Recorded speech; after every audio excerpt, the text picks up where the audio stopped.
So, the Monkey D, Luffy, has taken out Bellamy the Hyena. A rehash of a scene that we saw way back when. Boom, one punch, skull imprinted with his fist. And now, Luffy's going to move on to take on Don Quixote Doflamingo. And before I get started full on, if you haven't seen the live reaction in this corner right here, watch that, then get back to me for the review, or you can click on the link in the box below. Now that being said, first of all, because obviously the biggest thing here is Law. Is Law actually dead? Which, before I get to the main meat here, obviously, number one, Zoro and the aftermath of the Pika defeat. That was actually pretty funny, right? Seeing Usopp like, oh, Zoro, yeah, Bartolomeo, he's salivating. Oh my god, Zoro. And then, I mean, no, Zoro did a good job. He did a good job, right? Shit, goddamn it. But then you have Mihawk, right? And this is the first time we've actually seen Mihawk give Zoro advice here.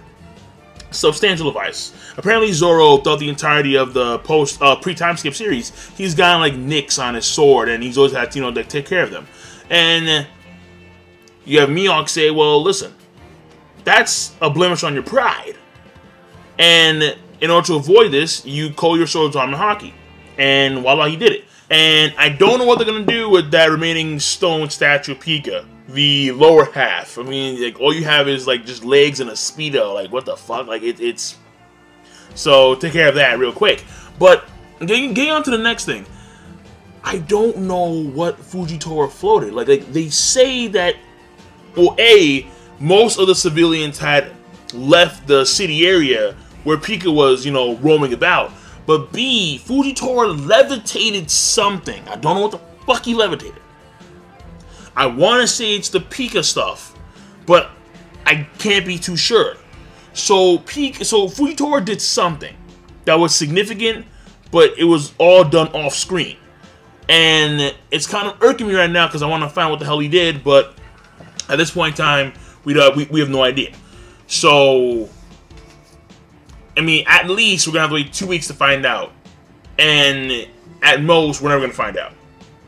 Now, getting on to Sabo and Koala. This part, I'm worried about. Not in the sense of, well, what they're doing, because I'm fascinated about what they're doing. But I can see this actually delaying the Luffy versus Flamingo battle. Because right now you have Koala, she's actually in the rampart area underneath the castle. And she has like this wooden cart full of stuff. Maybe it was the guns that she was examining on that one pirate ship. Either way, she has this stuff and she needs something to be, taken care of. And Sabo's gonna go over there and, take care of business. I don't know what they're gonna do exactly, but when I think about it, even though it sounds cool, I still want to see Luffy versus Flamingo more than right now anything else. But if Sabo goes to the palace area and the rampart area, you still have Trebol wandering about. And right now, Law, he's either killed or he's KO'd. And that would leave Luffy against Trebol and Diamante? Flamingo? No, of course not. So, Luffy one-on-one with Flamingo, as is extremely difficult. Extremely difficult. So, if you have Sabo come in there, maybe possibly you have Sabo against Trebol. Fascinating. It's very possible. Trebol has to be beaten by someone. Just gonna have Trebol wandering about. At any point in time, he can come in there and assist Doffy against Luffy. So, very possible that if Sabo's actually gonna, come to the palace area, he could possibly take on Trebol. So, I'm gonna throw it out there. Mind you, a lot of folks feel that, well, for me personally, Diamante was a disappointment. Pika, I'm going to argue, not so much a disappointment. He kind of was, in the sense that he was always running away and he was always hiding the stone, but the motherfucker was big. The motherfucker was big, he had OD powers, he could change the geography at will. I'm like, bro, like, that's some insane shit, you can't deny it. So Pika, I have mixed feelings on, at this point in time.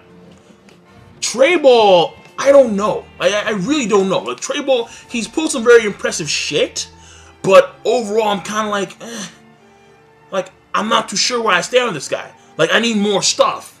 So, Sabo against Trey Ball would be a pretty insightful on Trey Ball's overall combat status, and we get to see more stuff of Sabo as well. And we all want to see more shit of Sabo. However, it's Luffy against Flamingo. That's the main fucking battle here. First of all, Bellamy. Again, to me, Bellamy, he already got significant character growth when he was already bouncing around initially, before they showed us every other fight that was going on. And Bellamy, again, I understand it's very important for his character, and I can see that clearly. But at this point in time, I don't really care that much. It was good when he was talking about his pride and how even though he understands that he's getting gypped, he still has some degree of pride in a foolish type of sense, alright? Fools have their own way of doing their things. You know, it's like some shit like that. So I understand it. I get it. And I, in a certain way, respect it. But that was already said and done. So it is what it is. And Oda took care of it fairly quick. And now we're going to wait 2 weeks for what should be the main event. But going on to Law. Oda has killed popular characters, i.e. Ace. Alright? People in Japan name their kids after Ace when they were born. And Oda still killed the dude off. However, the reason why I don't believe that Law is actually dead is because, unlike Ace, Law, I think, is a much more quintessential component of the story involving the main characters specifically. Furthermore, Law was actually given this substantial flashback that really elevated his character to another level. And his character has much more room to grow. So for Law to be taken out now, for Law to be taken out off screen, is something I can't believe. But if he is dead, there is Man Shelly who could actually revive him if he's actually dead, which to me is a massive cop-out in a certain way, but also very dangerous, because that's like some DBZ, Dragon Ball, you know, Purunga type of shit going on, and I don't like that shit, because it mitigates the sense of danger. When you have someone or something on the sideline that could just make everything A-okay in like the snap of a finger, that to me irks the shit out of me. It really does. The fact that Mancherry can possibly heal the majority of the citizens on Dressrosa, that's why Kyros refused to get healed by her, to me is not cool, because it mitigates the sense of danger of the events that are occurring right now. Because again, Mancherry's there, she can heal. Granted, I think Kyros says that there is a limit to how much she can heal. However, even still with that limit, I'm very hesitant and I'm very skeptical about where Oda's going to go with this situation. So I'm hoping that Mancherry's limit is like, you know, steep, because I don't want to just touching dudes like heal, arm regrow. Like, well, no. Like, that to me is way too much, if that's going to be the case. That being said, I'm done. I'm done. So King Lightning, rate the video. Give me your thoughts. What do you guys and gals think? And I will see you later. Rate the video. Click, not that hard. Comment, subscribe. Have a nice one.